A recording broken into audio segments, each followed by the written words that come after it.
દર્શક મિત્રો, આપણે જ્યારે પણ રસોઈ કરીએ તો ગાર્નિશિંગ માટે લીમડો અને કોથમીરનો ઉપયોગ તો ચોક્કસપણે કરીએ છીએ.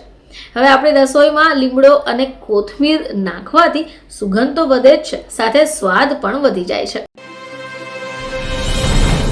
નમસ્કાર દર્શક મિત્રો, ખબર છે .com પરથી હું દ્રષ્ટિ આપ સૌનું સ્વાગત કરું છું.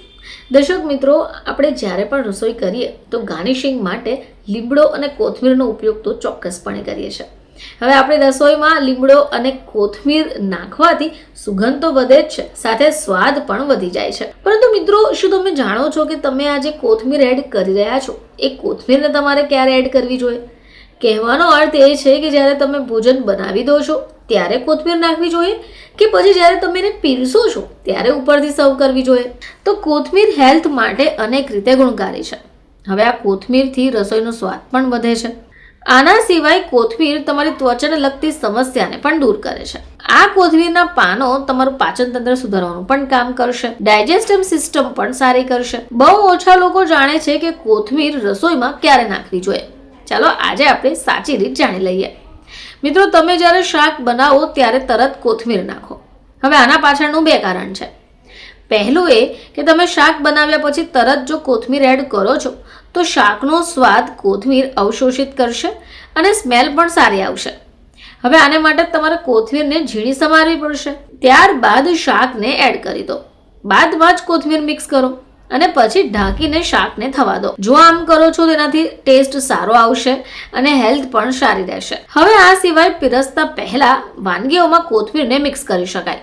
પરંતુ હવે એ કઈ વાનગીઓ હોવી જોઈએ? માનો કે તમે દાળ બનાવી છે તો જ્યારે તમે દાળ બનાવો ત્યારે કોથમીરને પીરસતા પહેલા જ મિક્સ કરો. હવે જો તમે દાળમાં પહેલેથી જ કોથમીરને મિક્સ કરી દો છો તો કોથમીરના પાન દાળની અંદર કાળા પડવા લાગશે. એ જ કારણ છે કે તમે જ્યારે પણ જમવા બેસો અથવા જેને પણ ભાણું પીરસી આપો તો દાળને સર્વ કર્યા પછી ઉપરથી જ ગાર્નિશ કરો. હવે આ સિવાય સલાડ, તો સલાડમાં પણ હંમેશા કોથમીરને તમારે છેલ્લેથી એડ કરવી જોઈએ.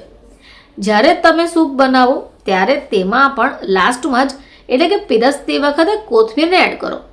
હવે આમ કરવાથી તમે બનાવેલો સૂપનો સ્વાદ પણ સારો રહેશે અને સુગંધ પણ સારી આવશે. આ સિવાય જ્યારે આપણે ઘરની અંદર ચાટ પકોડી બનાવીએ તો ત્યારે પણ કોથમીરને પીરસતી વખતે જ એડ કરવી જોઈએ.